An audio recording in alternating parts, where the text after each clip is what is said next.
ကျက်ပါလေးလှလို့ထုံနေလွတ်ကျသွားတဲ့ရုပ်ကိုတစ်ချက်ကြည့်လိုက်ပေါ့နော်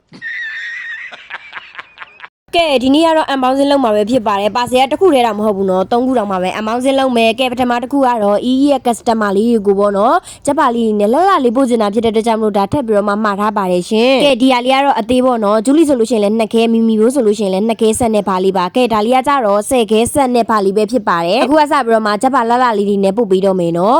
နောက်တစ်ခုကတော့အန်ပေါင်းစင်းလောက်ပါမယ်ဒါလေးကကြတော့အရန်လူချင်နေတဲ့လူရှင်လေးမှာထားတာပဲဖြစ်ပါတယ်နေပြည်တော်အပြာလူရှင်လေးပေါ့နော်အနက်လေးကလည်းအရန်မွေးတယ်ဂျူလီsecret သုံးပြီးပြီဆိုလို့ရှိရင်ဒီရဲ့နေပြည်တော်လိုရှင်လေးကိုသုံးမယ်ကဲဒါလေးကတော့ရှိရတဲ့ customer လေးတွေအတွက်လက်ဆောင်လေးတွေဝယ်လာတာပဲဖြစ်ပါတယ်အိတ်လိုက်ကြီးမလာတော့လေအမေကလေပြောသေးတယ်တိလားဒီလောက်အများကြီးဘာလို့မအောင်လဲအမေလက်ဆောင်ပေးမှာဆိုအော်ဟုတ်လားလေဂျူလီ secret နှစ်ခဲဝယ်ရင်ဒီလိုမျိုးလေးတစ်ခုလက်ဆောင်ရမယ်မျက်နှာသစ်လေးနှစ်ခဲဝယ်ရဆိုလို့ရှိရင်လေဒီလိုဘူးလက်လေးလက်ဆောင်ရမယ်ပေါ့နော်အရင်တော့လက်ဆောင်ပေးရဆိုလို့ရှိရင်စက်ပြခဲဆိုလို့ရှိရင်၄၅ခဲမှပေးတာပါအခုဆိုလို့ရှိရင်နှစ်ခဲတဲ့ဝယ်ရနဲ့ရနေပြီနော်အရန်ကန်ကောင်းနေသီလားအဲ့တော့ဂျူလီလေးပဲဝယ်မိမိဘိုးလေးပဲဝယ်လက်ဆောင်ပေးနေတော့လာဝယ်ပါအဲ့တော့မှာယူခြင်းနဲ့ဆိုလို့ရှိရင်တော့ Viber ဖုန်းနံပါတ်ကိုဆက်သွယ်ပေးပါရှင်အဲ့တော့ဗီဒီယိုလေးကိုဆုံးဖြတ်ကြည့်ပေးတဲ့အတွက်အများကြီးကျေးဇူးတင်ပါတယ်တတာ